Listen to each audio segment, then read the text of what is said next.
All right. Good morning, everybody. Happy Friday to you. We are back once again with the E29 podcast. I am Ernie Ramirez, owner of E29 Baseball and Softball Training in Riverside. And today I want to thank you for, again, my sponsors, Adam Schwartz, Chihuahua Cerveza, and 100% Media. Today I was fortunate enough to get one of the local Riverside coaching legends in today, Coach Steve Madril from Martin Luther King High School. Coach, how you doing? Ernie, thanks for having me, man. I appreciate it. And again, thanks for doing all this stuff. I've been watching your podcast. Just a group of coaches that you're having on. It's a pretty cool deal for our area. So thank you very much. No, I appreciate it. It's, we've talked about it with some of the other coaches that now for high school anyway, you would just be finishing up the season. But it kind of came at a unique time where when I started doing this, I would have never been able to sit down with guys. As you know, you're Monday through Friday at school, games on Fridays most of the time. You don't really have time to spend in the afternoon. And so right now when I started this, I was able to get a lot of coaches and friends of mine and just kind of sit down and talk baseball and talk life. And so I really wanted to take advantage of that. And then as we started with the coaches like yourself, and as we get into it, I wanted to turn it into a platform for coaches like yourself to make yourself available to players and to give out some of your wisdom that you may not be able to do other than a one-on-one basis. So what we normally do, and I'll have you go through it right now, just kind of let us know or let everyone know that's watching how you ended up the head coach of Martin Luther King and a little bit about your baseball background and your ties to Riverside. So basically just I'm a what you would call a Riverside guy, just born and raised in Riverside. I was actually raised about 2 or 3 minutes down the road. I grew up in the north part of Riverside. I played at Reed Park Little League. Went to Fremont Elementary School. So did all that stuff, and then in the 7th grade I went to Central Middle School, which is again about 2 minutes from here the other way. And about midway through the 7th grade, my parents bought a house in the new Orange Crest area of Riverside. So this is about 30 years ago. So Orange Crest back then was all bike jumps, dirt fields, and orange groves, and just a few housing tracts. So it was nothing like it is now. And back then, there was no junior highs. There was nothing up there. So we got bused to Gage Middle School. So I went to Gage. I played baseball at Victoria Pony League, which back in those days, if you were in our area, Victoria Pony League was like where it was at. It was a bunch of good groups. Adam Kennedy played there, Darrell Ward, Brian Martino, just a ton of guys that, the big players from Riverside all played there. So I played at Victoria, and then in high school, again, growing up in Orange Crest back then, there was no high school. King wasn't there. So we got bused to Arlington. So everybody that grew up in Orange Crest at that time went to Arlington High School. So I played 4 years of baseball at Arlington. Was very fortunate to have a nice high school baseball career. And then I got a scholarship to play baseball at UC Riverside. So I played at UCR for 4 years. Played under Jack Smithern and Doug Smith, 2 legendary coaches here in our area. Absolutely. Going back to Arlington, I was fortunate that I played at Arlington under Gary Rungo, who's, in my opinion, I'm obviously biased, but is probably the best high school baseball coach to come out of Riverside. Lucky enough to have some really good teams there. But again, I played at UCR, and again, I was lucky enough to have a good career there. Got my degree in 2000 in liberal studies. And then at that time, I signed a professional contract with the Chicago White Sox. I was a pitcher, left-handed pitcher, and I played 3 years in the White Sox system. In the meantime, in the off-season, I would come back home and I would sub.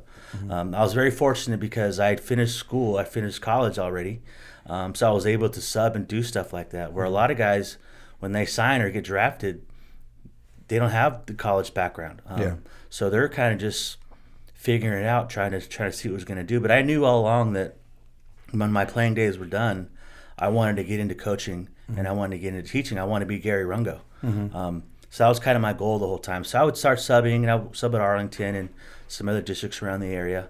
And then in 2002, 2003, I got released by the Chicago White Sox. They finally figured out that I wasn't very good and then told me to come home. And almost immediately, I started coaching. I was a varsity pitching coach at Arlington High School for 3 years. Again, very fortunate that Gary gave me that opportunity as a young kid that really never coached before. we had Lucas Duda, we had Steve Goins, who's in the CBU Hall of Fame. We had Eaton Rincon, Andy Boucher, just a ton of guys that were just Zach Zunicola that were great ball players. And in 2004, my second year there, we won a CIF title. We won a Division I title at Dodger Stadium. So that kind of gave me the bug, and I was like, you know what, this is something that I really want to do moving forward. Now my girlfriend at the time, who's now my wife, was like, hey, if we're going to continue doing this, you can't be a sub the rest of your life. Right. And so I went back to school and I got my teaching credential. And then in 2006, I want to say, I got my first teaching job at West Valley High School in Hemet. Yeah. With a good friend of mine, Justin Solis, who now coaches with us at King. We just got married that year, and I told my wife, I was like, hey, I passed like 9 high schools on my way out to West Valley. I'm going to look for something closer to home. And then fortunately, the JW North High School baseball job opened up, and I made a phone call to Jim McNamara, who was the athletic director at the time, and I just introduced myself, and I was like, hey, my name's Steve Madril, this is my background, playing background, coaching background, and I came in for an interview. And then when it was over, Max said, you know what, we would love to hire you for the job, but we just don't have any teaching spots open. And I was like, well, I can't leave my teaching spot at West Valley. So I had all intentions of going back to Hemet West Valley, for 2007. And about 2 weeks before the start of the school year, I got a phone call from Jim, and he goes, hey, are you still interested? He said the guy that we were going to hire kind of fell through. He wasn't going to do it. And I was like, yeah, but I mean, I need the teaching job. And he's like, don't worry about it. We're going to create one for you. And so I took the position. So in 2007 was my first year as the head coach at JW North. I taught special ed, econ, government, all types of subjects. And we kind of just built the program from there. I was there 10 years. My first year we won like 10 games, and North the previous 4 or 5 years didn't even win 10 games total.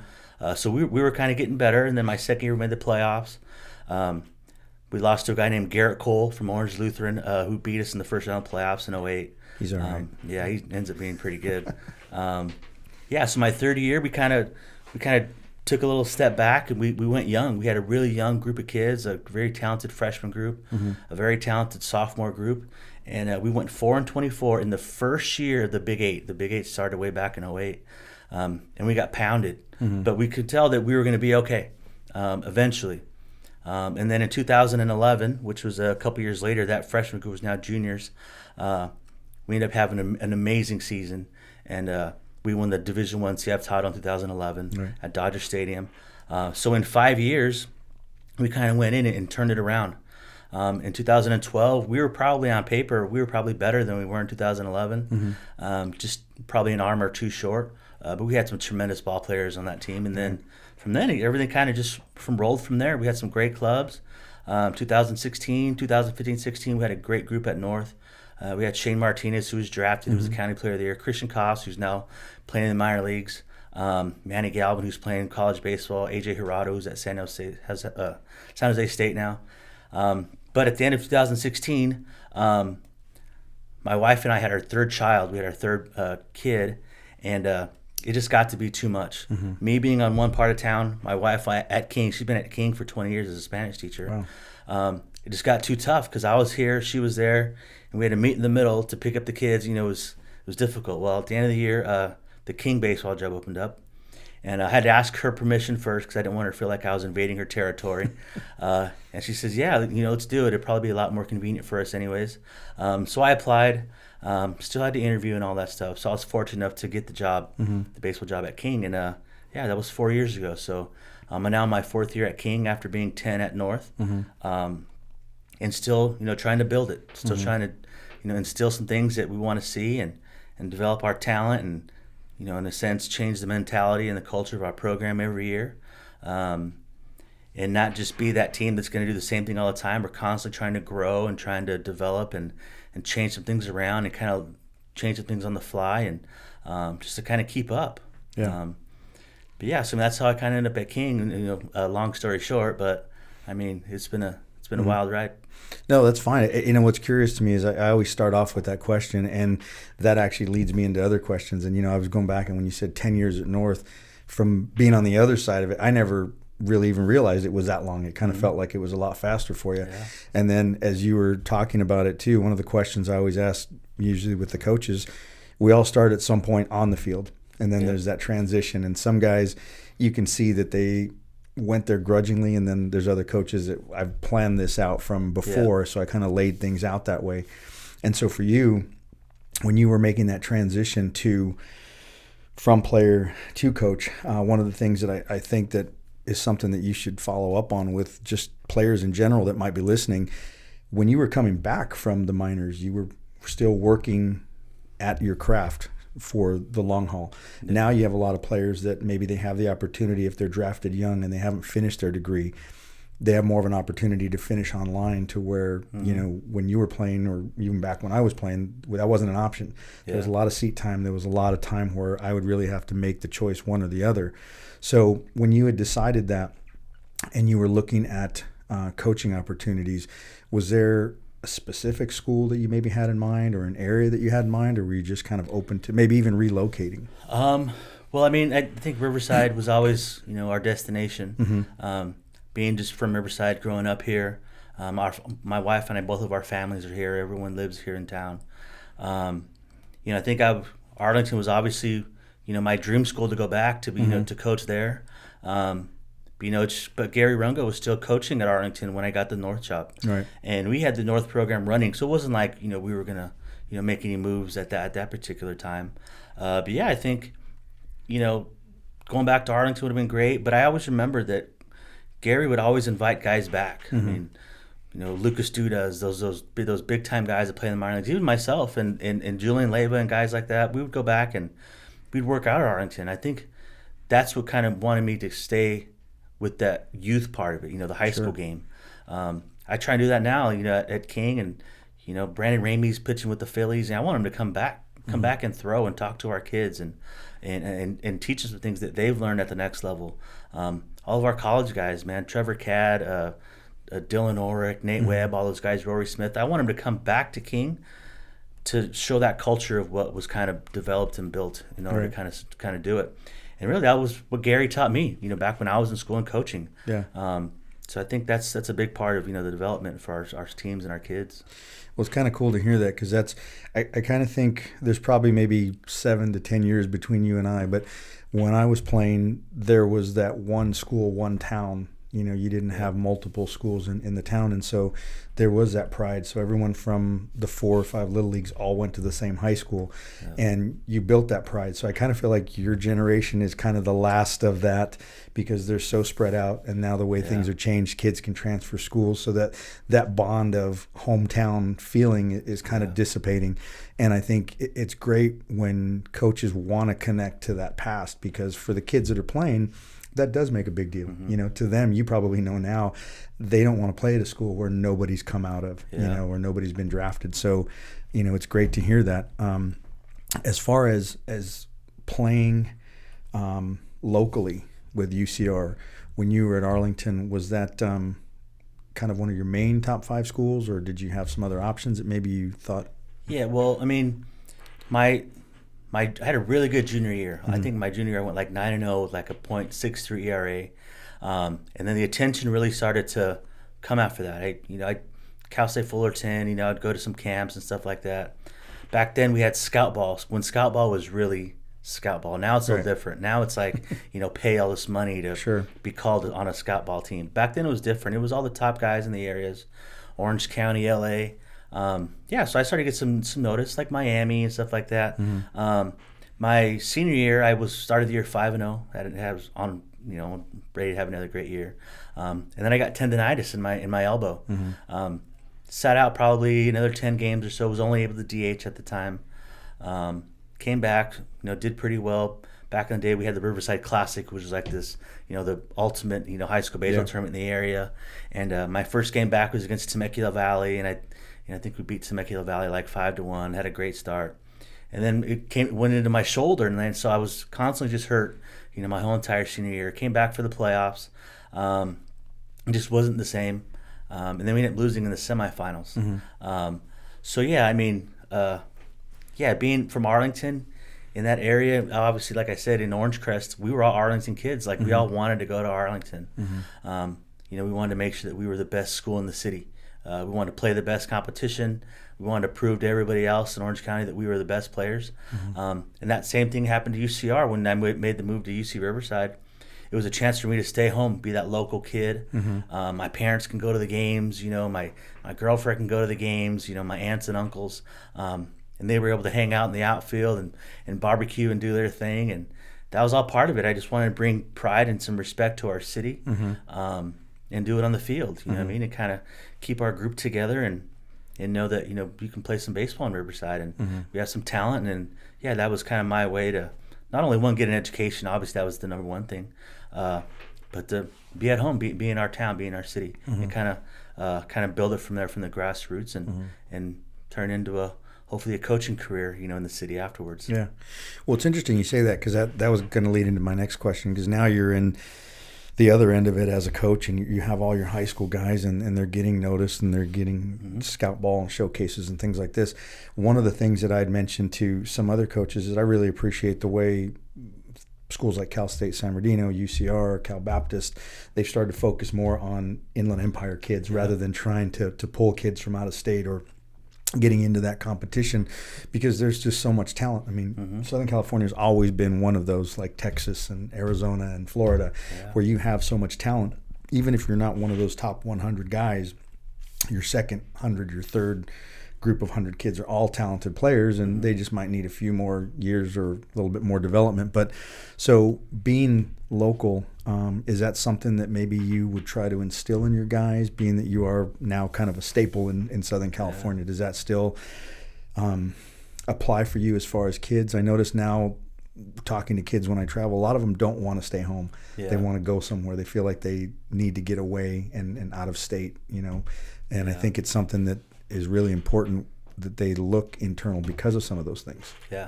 I always try and push our kids to our local schools, whether it's Cal Baptist, UC Riverside, Cal State San Bernardino. Our local JCs are all tremendous.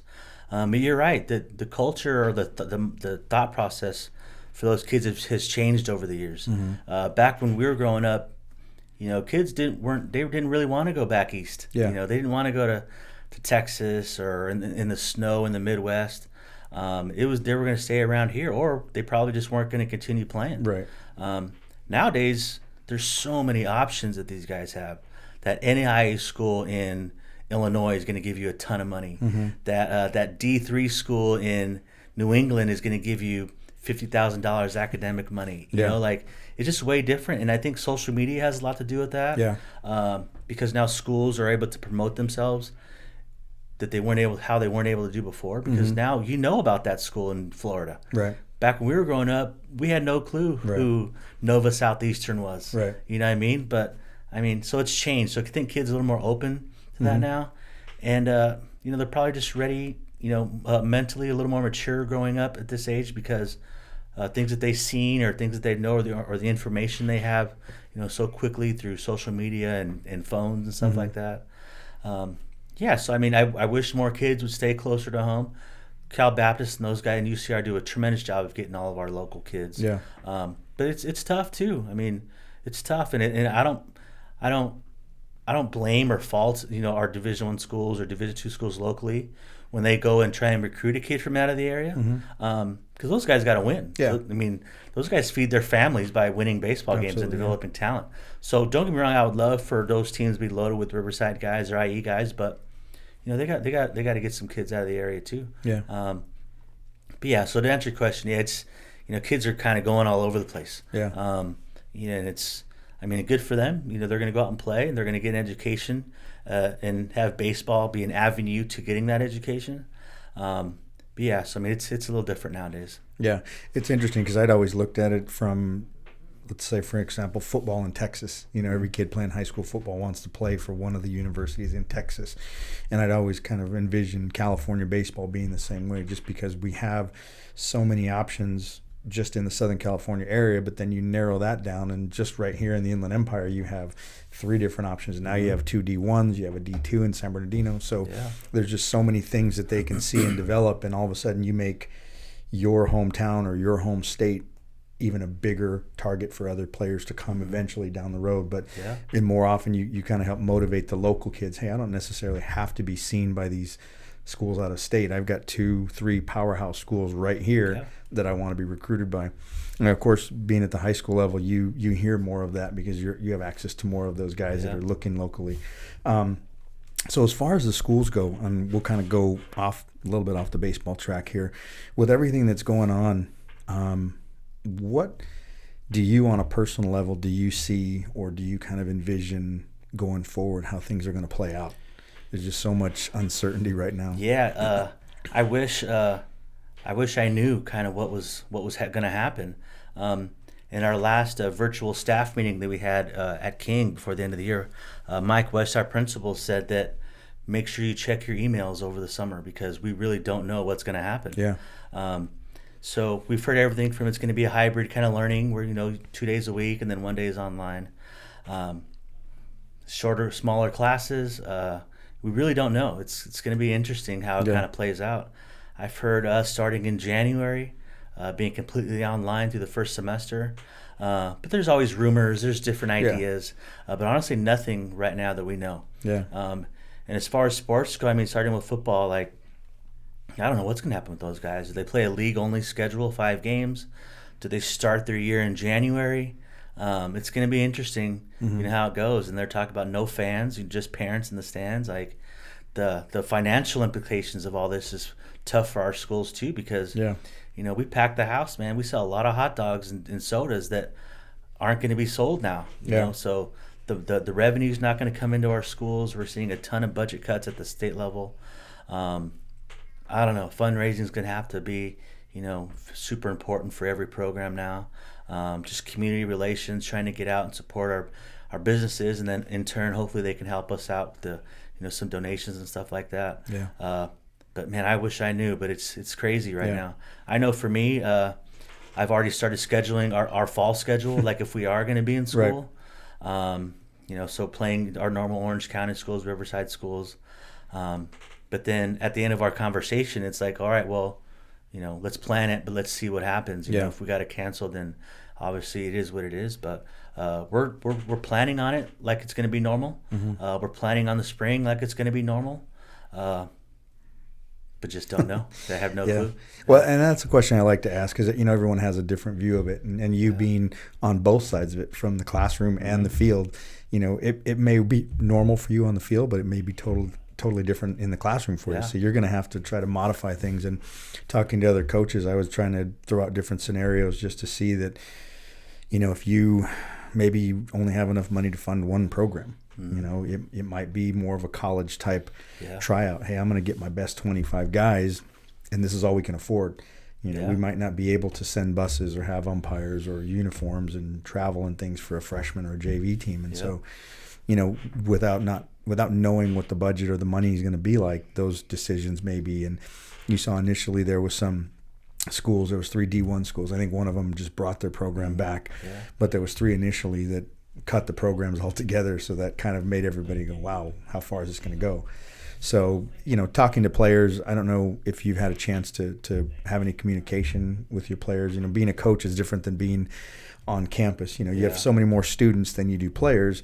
Have you or your coaches had any dialogue, or just kind of keep in touch with your guys? We just keep in touch with the guys, just text message, see how it's going. I text, majority of the guys that I wasn't sure if they were set up for the summer, like travel ball wise. Sure. A lot of the guys I already know who they're going to play with, so I wasn't really worried about them. But I mean, I'm trying to focus on them playing in the summer. Yeah.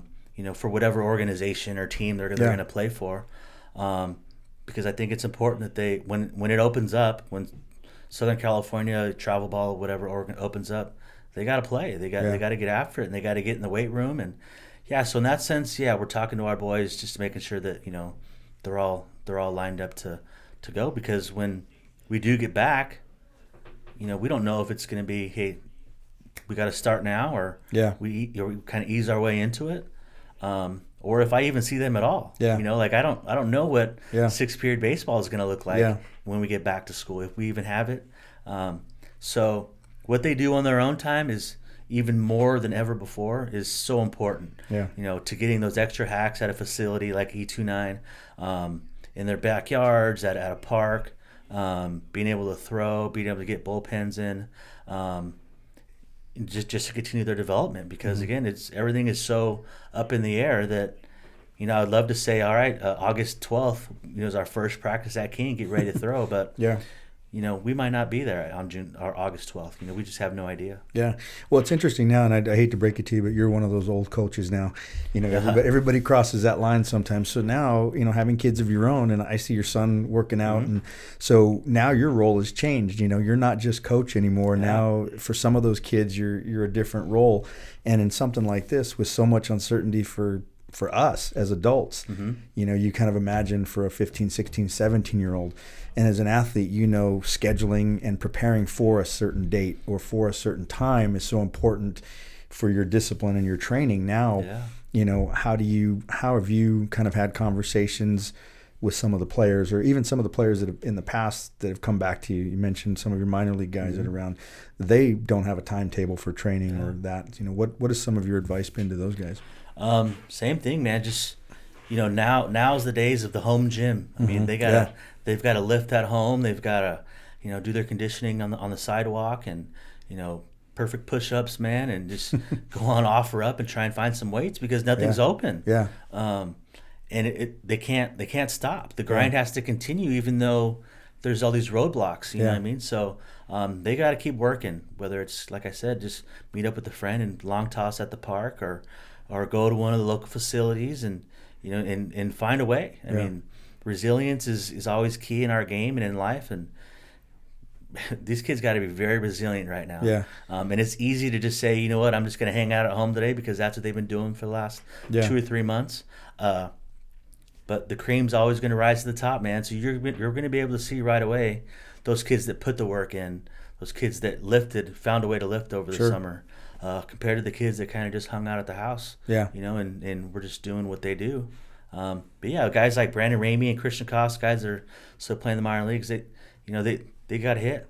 They've got to throw because MLB can say, all right, let's do this, and then those few minor league guys are going to be back in Arizona in 2 weeks. Yeah. And if they haven't been doing anything for the last 2 or 3 months, they're going to get released. Yeah. And their careers are over. Yeah.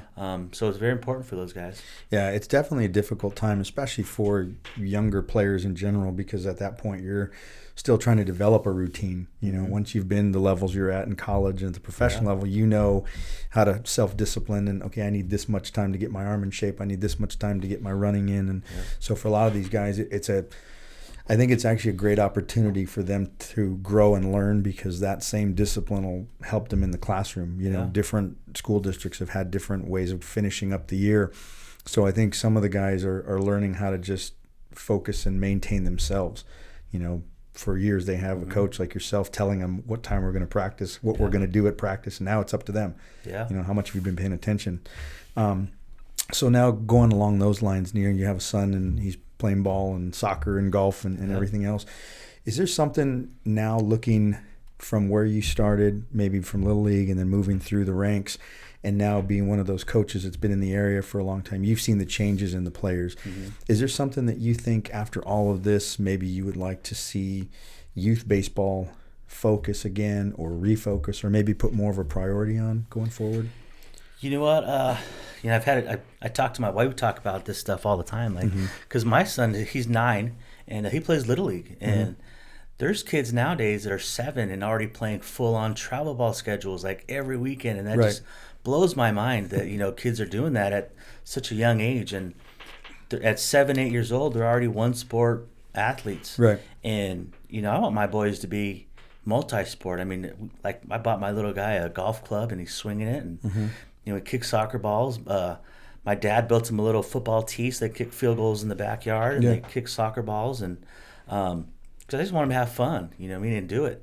And I think even more now so because the whole global pandemic has affected our community. Like, businesses shut down, Little Leagues have been shut down, leagues and parks. I'm hoping now that the community-based stuff is going to come back. My son plays at Schammel Park at Mag Center, and sure, I could probably move him to travel ball or move to some other places, but I want him to know that baseball is much bigger than him playing travel ball around the country or the state. Sure. There's a lot to be said about supporting your community and being with your friends, and supporting our local little leagues and stuff like that. Because I never want him to think that he's too good for little league. Right. I mean, I want him to know that this is my home, this is my little league. Let's support it. Let's try and get to Williamsport. Let's do something that's in the good of our city and of our town. So that's what I'm hoping that comes out of this. And some people realize that you don't have to travel at 8 or 9, 10 years old all over the place. Right. There's some really good baseball in our city. Yeah. You know what I mean? And those kids are going to be developed. We have some tremendous coaches, youth coaches, high school coaches, college coaches. Like yourself, the guys in the facilities do a tremendous job. Just kind of bring it back home a little bit. You know what I mean? And then when you get to that age, I get it. When you're 13, 14 years old, okay, maybe you do got to do some stuff out of the town, out of the city, but it's a lot of good baseball in our town. So I'm hoping a lot of this stuff, kind of just brings stuff a little more back into, the homegrown kids. Yeah. Well, that's interesting too, because I've seen some of the things where you guys go out at King and you work with one of the local little leagues, and you guys do a camp or a clinic with them. And I've seen CBU does that and UCR does it. That's kind of grassroots things. Yeah. I remember growing up, the local high school would always go down and work with the local little league. I've still tried to do that, and it's funny, through doing this, I've mentioned a couple times about how I'm not big on a lot of games, and sometimes people go, well, you're kind of shooting yourself in the foot because you have travel teams. I call them developmental teams, because I know now, because kids aren't doing the different sports, each sport that they're playing isn't really helping them develop because they're not getting those skills. Football, you learn some toughness. There's different drills that you learn there. That whole being able to mentally get through that pain. Baseball is different. It's depending on your coach, it's not a lot of running and agility. It's a lot of swinging and throwing. So every sport has something that can teach you how to be better at whatever sport you choose ultimately. Time-wise, you don't have the opportunity anymore in high school to play multiple sports just because of the demands. But I think that, what you're doing with your program and trying to give back to the leagues helps, because sometimes the parents and the coaches that are there, they may not have the time to be full-time coaches. You're a full-time teacher, but you do a lot of coaching. It's different. And so for them, if they're not around it, they don't have access to a lot of the coaching clinics and things like that, or they don't have time to go through YouTube. There's a lot of times where guys in your position can come down and help give them ideas to run a practice and help them different ways. So with that being said, how did you come about going back or setting up with the local league that you do the clinics with? Well, through King, our Little League, Mag Center Little League, they didn't do fall ball last year. They just didn't have the numbers, the kids that were going to do it. So they came up with the idea, a good friend of mine, Brian Lounsbury, and those guys came up with the idea of camps or clinics. And they reached out to see if we'd be interested, and I was like, let's do it, man. It sounds like a great idea. I was like, what's the cost going to be? What's the cost per kid? And they were like, free. And as soon as he said free, I was like, we're in. That's just a way to get more kids involved, more kids participating, and being able to kind of, for an hour and a half or 2 hours, just kind of let those kids have fun. And then they went even bigger. Poly ran a camp, Cal Baptist ran their camp, Ramona, JW North, obviously King, all these schools ran their camps, and it was tremendous. RCC ran a camp at Chamel Park, all for free, and they tried to do their best to kind of get it, the word out. But it was probably the funnest hour and a half, 2 hours that our kids had, on the Little League field. When we did our camp, they were able to kind of work with those kids that were 3 and 4 years old, all the way up to those kids that were 12, and that was them not too long ago. Our kids are 14, 15 years old. And that was them 3 years ago. So they know they were able to relate with those kids and kind of have fun with them and teach them some things along the way. And the kids were great, man. They were super respectful. They see the big, tall high school kids walk onto the field, and the respect is almost instant. They go in, they listen, and had a great time doing it. And for me, it's cool because I love when our kids kind of give back to the community, especially in those events like that. we did the Read Across America the last couple of years over at Mark Twain Elementary School. Our kids go in their King uniform and they read to all the elementary school kids, and it's great to see, and it's cool to watch. And I think when we leave those schools, or we left our camp, our kids left with some gratification. They felt good. They knew that they did something good, and something they want to keep doing. And that's the big thing, just to give back in service, to our youth and our community. And then, eventually those kids, those 12, 9, 10-year-old kids are going to be Poly Bears. Yeah. They're going to be North Huskies. They're going to be Ramona Rams, or they're going to be King Wolves. Yeah. And if we can get some kind of positive memories through baseball coming up, sure, it's a no-brainer for us. So we've got to do it every single year. Well, that's very cool. I mean, that's kind of part of the reason that we did this, because I had no idea. I knew the clinic, but I didn't know you did the other things on the side. And so as you're doing this, I'm wondering which of your players, I know some of them, but which of them are going to actually get hey, I want to be a teacher so I can coach, or I want to be a coach so I can do these kind of things with my team. And I think that's actually great, because again, now, like we talked about before, your role is not just the baseball side. Being there now, you have children of your own. So now these guys are looking to you for different ways to develop as men, develop as adults and citizens of Riverside, and how are they going to give back, or when I get the opportunity to be a coach. And some of the guys are looking at you the way you were looking at Gary and saying, hey, I want to come back and be Coach Madril. So that's got to give you a different kind of satisfaction. Yeah, it does. In fact, I've been very fortunate. A lot of the guys that I coached, starting at my North days, they are teachers, and they are coaches, and they have their own little league teams, and they have their own travel ball teams and stuff like that. And they'll call me for advice, in certain things, like, hey, this team ran this bunt against us. How do we defend it? Can you remind me of some of the signs that we had back? So it's really cool to see those guys come back and be a part of the game. And it's cool for myself and all of our coaches, Sharky, Cisneros, all those guys, to have a small part of that, for their love of the game, and now wanting to pass it on to the next group. But you're right. I mean, the classroom stuff is great. I hope they want to be teachers. Excuse me. And I love being a part of it. Ideas on how to, schooling or classes they got to take or tests they got to take to be teachers, because it's a very rewarding profession. And I end every single day on the baseball field. So it's something that I don't take for granted, at all. And I just hope that those guys kind of feel the same way. Yeah, someone had told me a long time ago when I started coaching, you go over that transition from your playing days to coaching, and it becomes a different type of baseball for you. But I was told that when you really think about it as a coach, you're going to be involved in baseball a lot longer than you would ever be as a player. Even if you had made it all the way up to the major leagues, and we've talked about this on other podcasts, a great career, you're done at 32, maybe 33, and then you've got 35 years or 40 years, hopefully, to do something else in your life. So now as a coach, you're creating more avenues for all of these players to be connected in baseball. And you mentioned some of them may go into teaching, but they're coaching their own little league teams, and they're teaching 12 or 15 more kids a year. So your part stays in the game longer through the things that you help create as men and citizens as a player, not just the baseball side. I think I'm at that point now. Next year will be my 20th year as a high school baseball coach. 15, like I said, 15 as a head coach, but I mean, I think I got released like at 24 years old. So I'm at that point right now that I've been coaching just as long as I've been, a player. Well, maybe even equal now, because I didn't start playing ball until I was 5.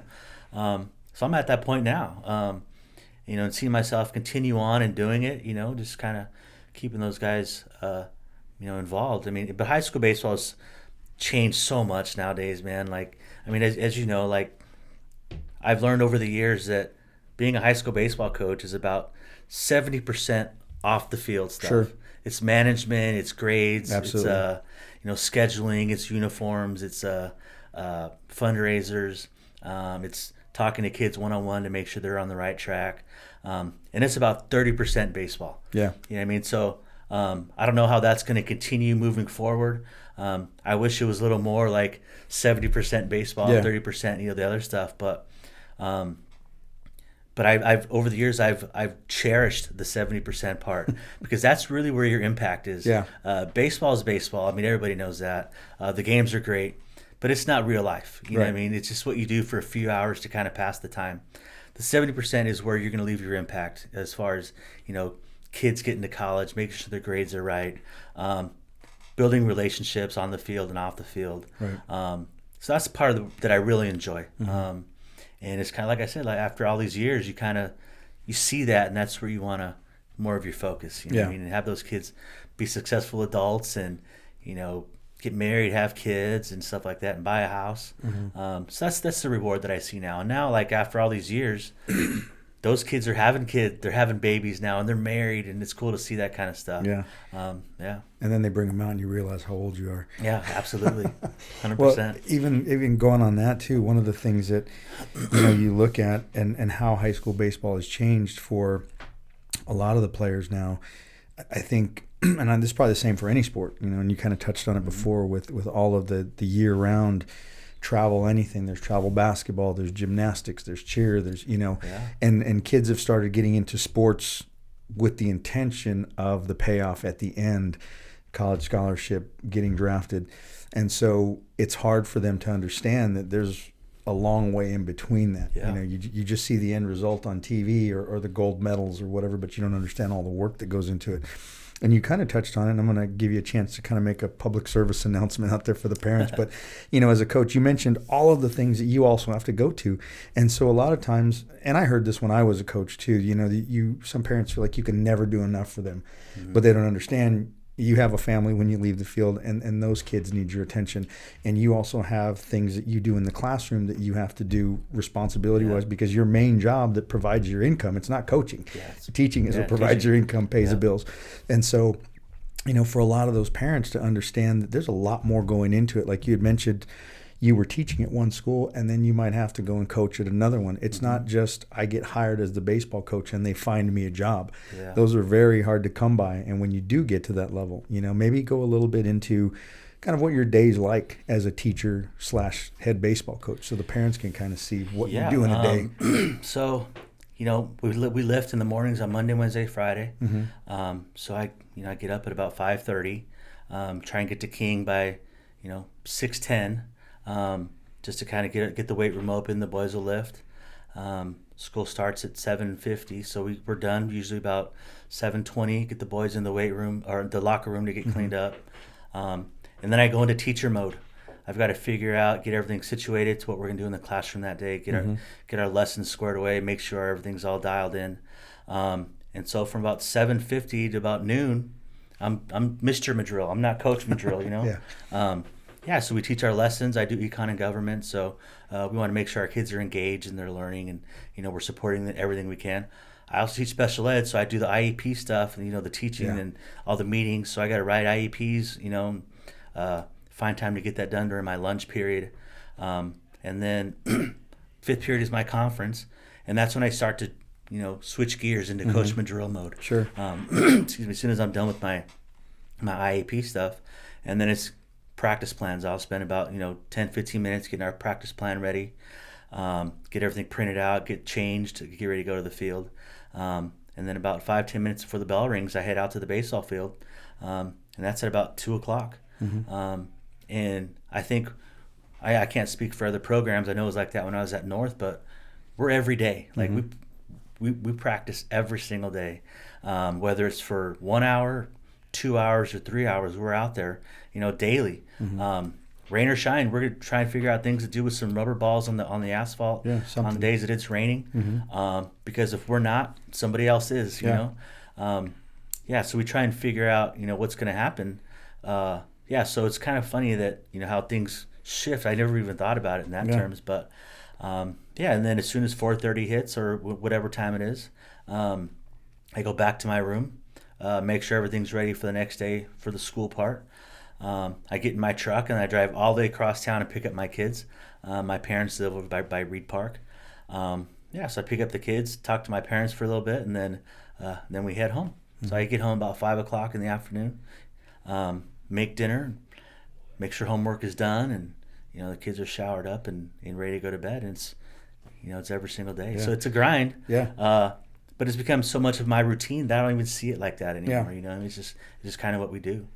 Yeah, and I mean, essentially, that the baseball end, when you transition at 2:00, it's like a part-time job. Yeah. You just don't have to leave to do it. You go into a whole different scenario and a whole different routine and different personalities that come in, that you're dealing with. And so, from starting at the coaching level and transitioning into what I do, it's more trying to explain to the parents now. And I try to tell them when they get a little frustrated with their coaches or whatever, I go, look, you only see one part of it, and as a coach, it's hard for them to understand.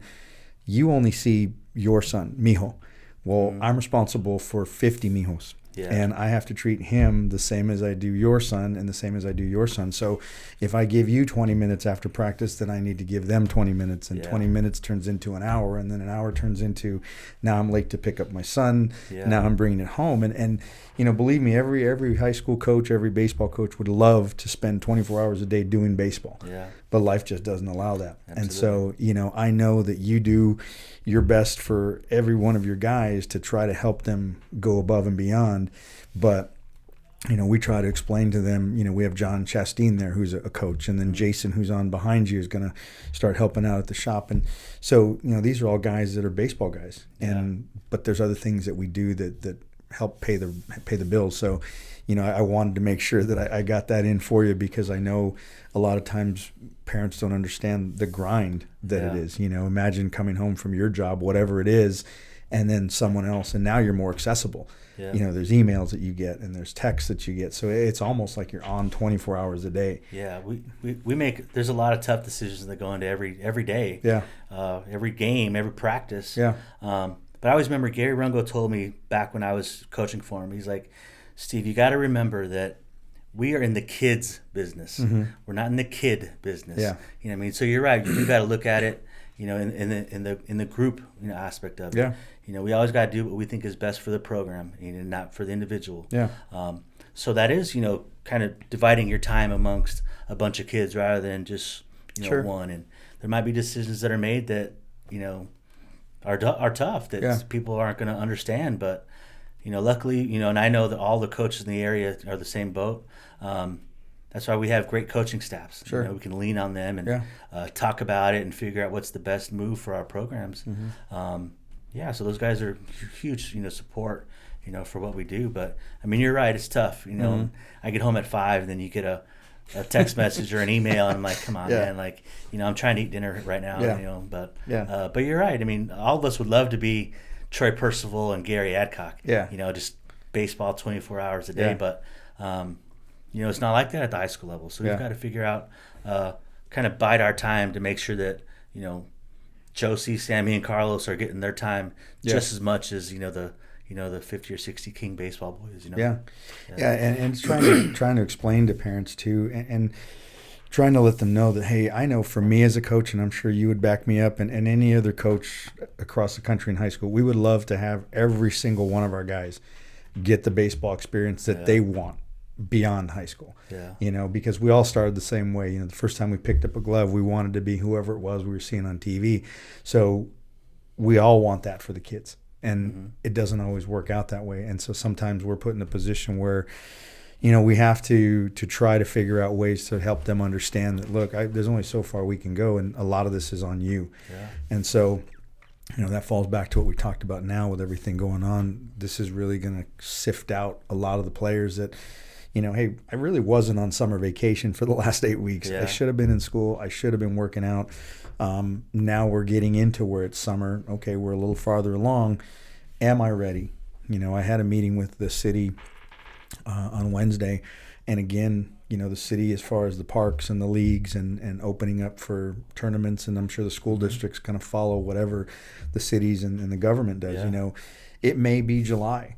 It may be the middle of July. Mm-hmm. And like you had mentioned, if you're not doing something right now to start prepping, and some of the conversations I've had with some of the kids that have asked about going out of state to play, hitting a baseball, throwing a baseball, playing catch, maybe running a mile once a week, that's all great, but it's different taking that first hard step out of the box. Or if you throw a pitch and then I've got to try to break and field a ground ball, am I stretched out for that? Or my hamstrings, my Achilles, my shoulders, I think it's really important that kids understand there's more to it than just the nuts and bolts of hitting, being in shape and being agile and athletic. Yeah, there's something different than, taking a bucket of ground balls at the park, balls that are right at you. But when you get that ball that's in a hole and you got to plant, stop, make a throw, and be athletic. It's different. Those guys got to be ready. Yeah, that's my biggest fear is that guys start rushing back because they've missed that season or they've missed those games and they're not really physically prepared.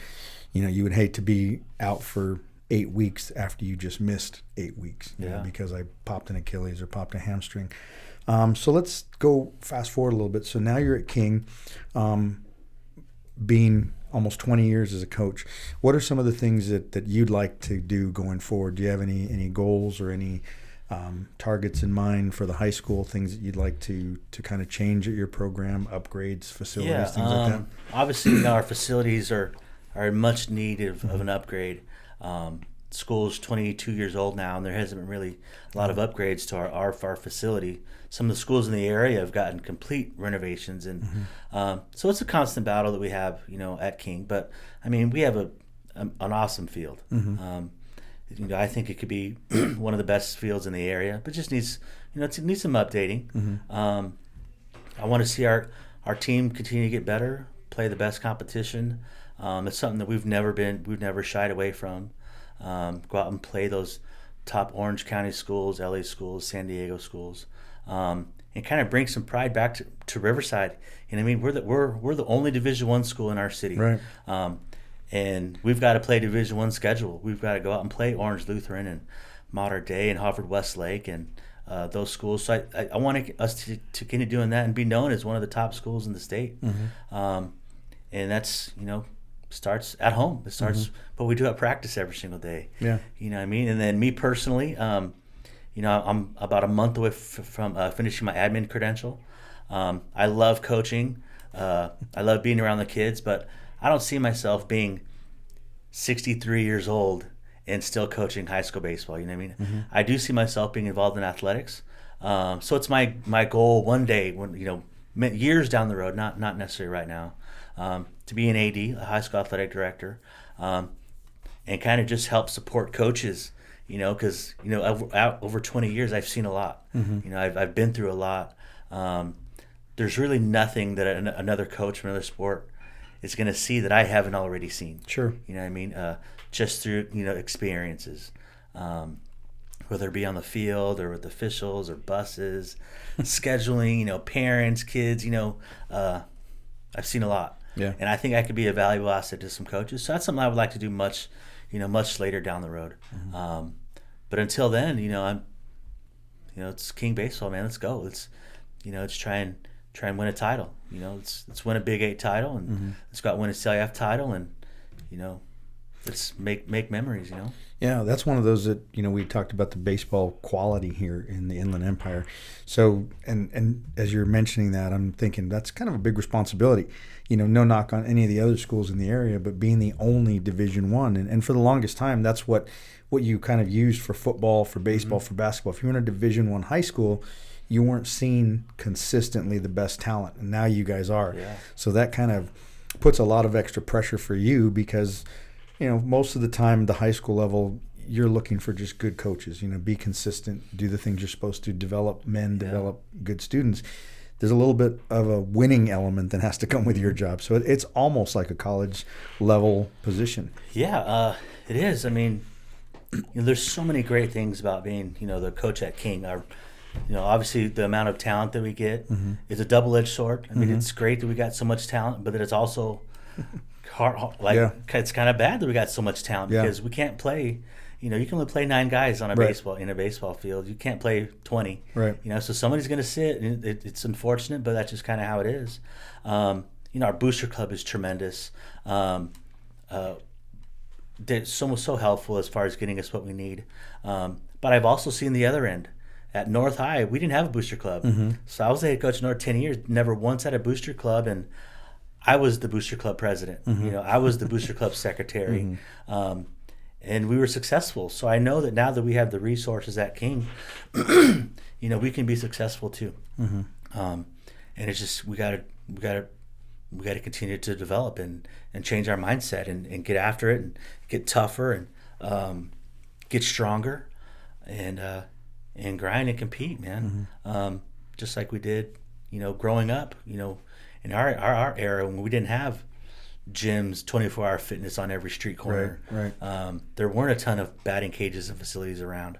So I'm excited to see how that continues to grow at King. Yeah.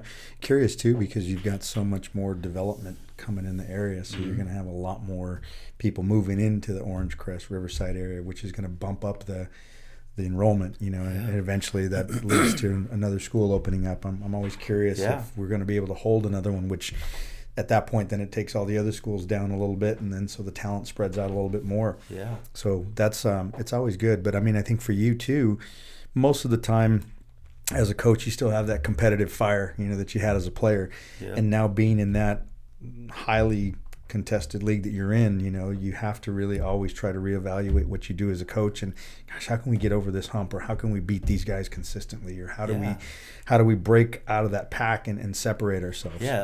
The Big Eight, obviously I'm biased, the Big Eight is the best league, high school baseball league in the Inland Empire. Arguably you could even branch out and go into some of those Orange County leagues. Sure. But man, Corona is so good, man. Santiago, Norco was in a playoff final a little over a year ago now. Roosevelt's got a new coach who's tremendous. So there's no off days in our league. Right. You got to be really, really good to compete in our league. Yeah. And I'm not not knocking other leagues in our area, but it's just a little different quality of baseball, a little quality of player. But it's great. But with that said, Ernie, one of my ultimate goals, because like I said, I'm a Riverside guy, and I've made it known, but I'm just some little high school baseball coach. I would love to see the Riverside League come back. You know what I mean? The old Ivy League. Yeah. I think it was 08 or 09 the Big Eight came around. That was a long time ago. Yeah. It's been a long time since we've had a Riverside League, the Ivy League. So even though our league is great, I don't know if we have any rivals in our league, because we got to drive 25 minutes to Santiago. We've got to drive 30 minutes to Roosevelt. Yeah. And we passed Poly on the way to the Corona schools. Yeah. We passed Arlington. We passed Ramona.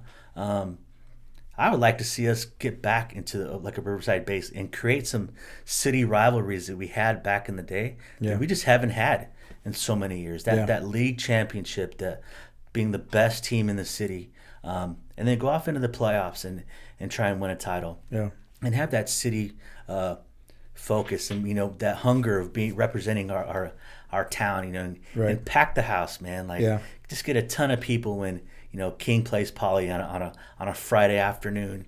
We don't have that anymore. But I get it, competitive equity top to bottom, at King compared to some other schools.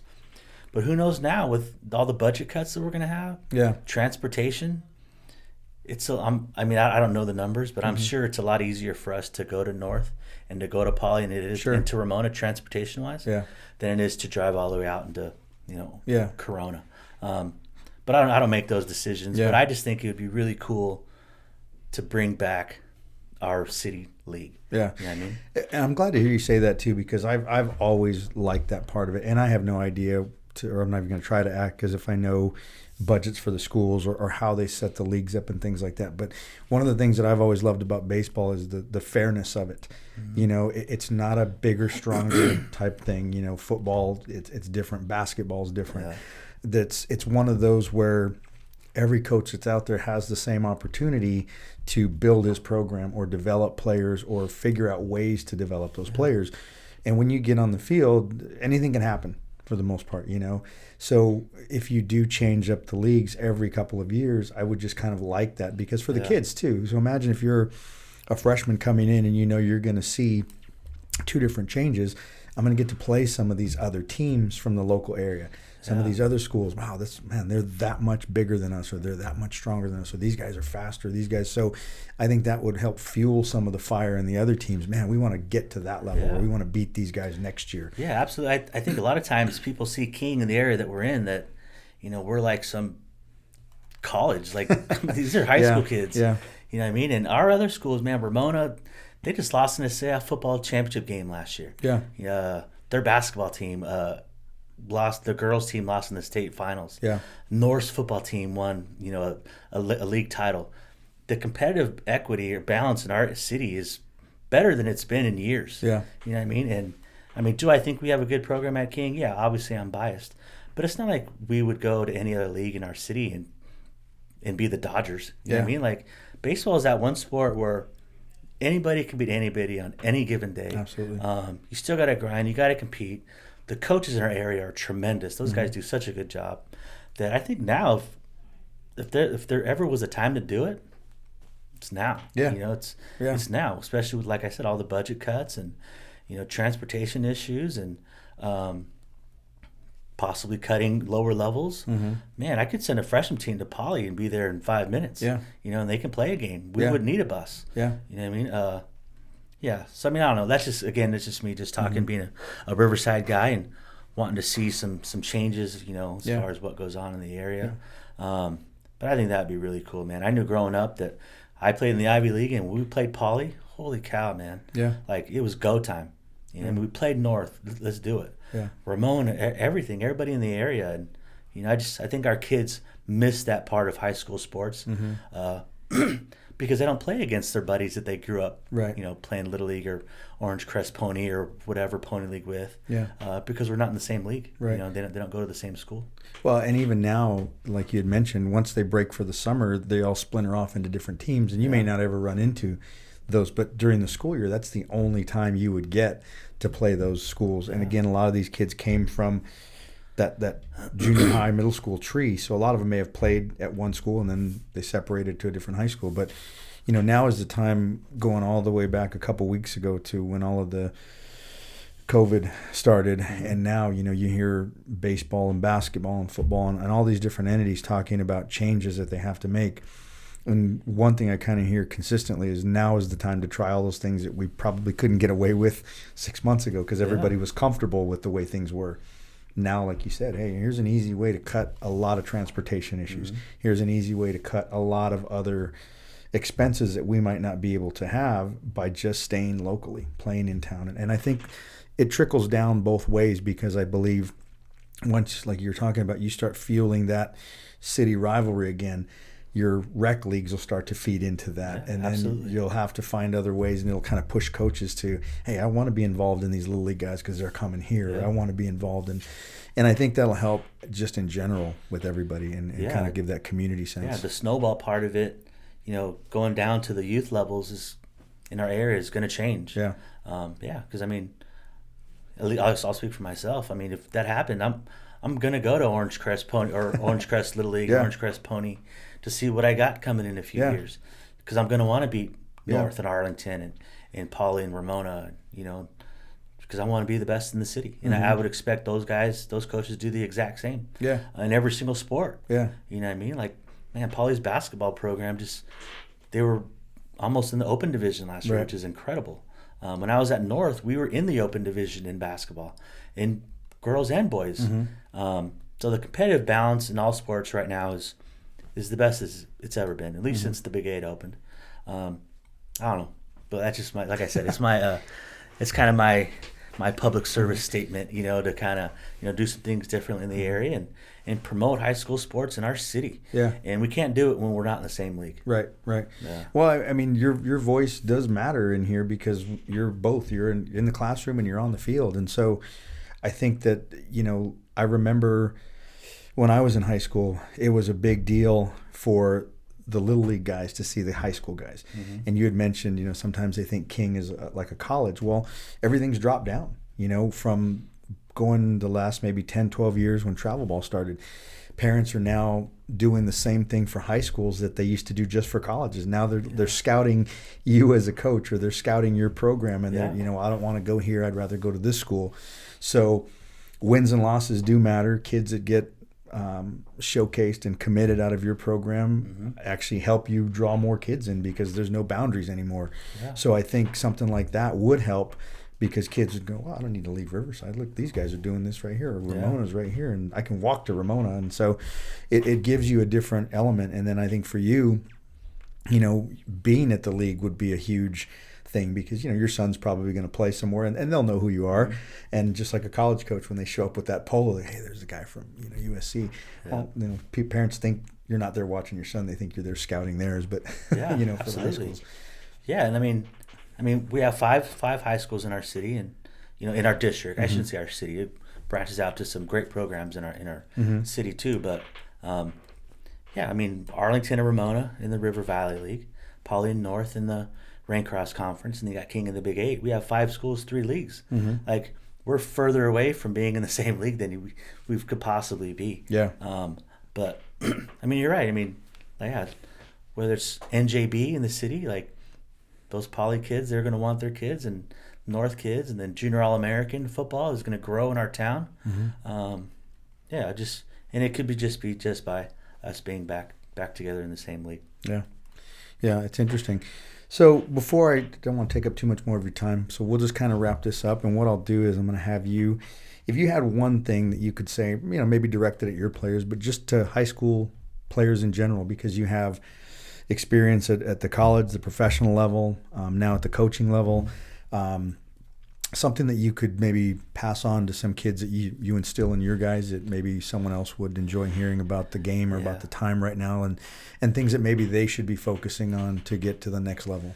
I would make sure that they knew that high school baseball is the ending point for about 96% of kids. There's a very small percentage of kids that are going to go on and play in college or professionally, and just enjoy it. Just enjoy the process. I say it all the time. Baseball is not real life. It's like I said. It's kind of just what you do for a few hours a day to pass the time and to keep in shape. Enjoy the process. Enjoy the relationships, the friendships, and the memories that you're going to make along the way. But know that for a lot of our kids, school's where it's going to happen. They've got to get it done academically. They've got to get to college and get a degree and support families, and become great citizens. So again, I'm not trying to knock baseball, but eventually, like I saw it, everybody sees it. It's going to end. Yeah. For some, it might be at 24 years old. For some, it might be at 17 years old. But there's more to life than just baseball. And if you put all your eggs into that baseball basket, and it doesn't happen, there's going to be some difficult decisions made by some families of what are they going to do when baseball's over. Yeah. That's good to hear, and that's kind of a message that I like to leave with all of our guys, because sometimes they may hear it from you, but it doesn't resonate till they hear it from another coach and then another coach. And when you start hearing guys in the same profession saying the same thing, now all of a sudden it's validated. Yeah. But I appreciate your time again. Thanks for coming out. Yeah, thanks for having me. I appreciate it. Good. We'll do it again. Hopefully we'll do it in season next time. Yeah. So again, guys, that's another episode of the E29 Journeys podcast. Again, I want to thank Coach Steve Madril for taking his Friday morning, coming out and chatting with us. And again, thanking our sponsors, Adam Schwartz Real Estate, 100% Media, and of course, Chihuahua Cerveza. So until next time, we'll see you.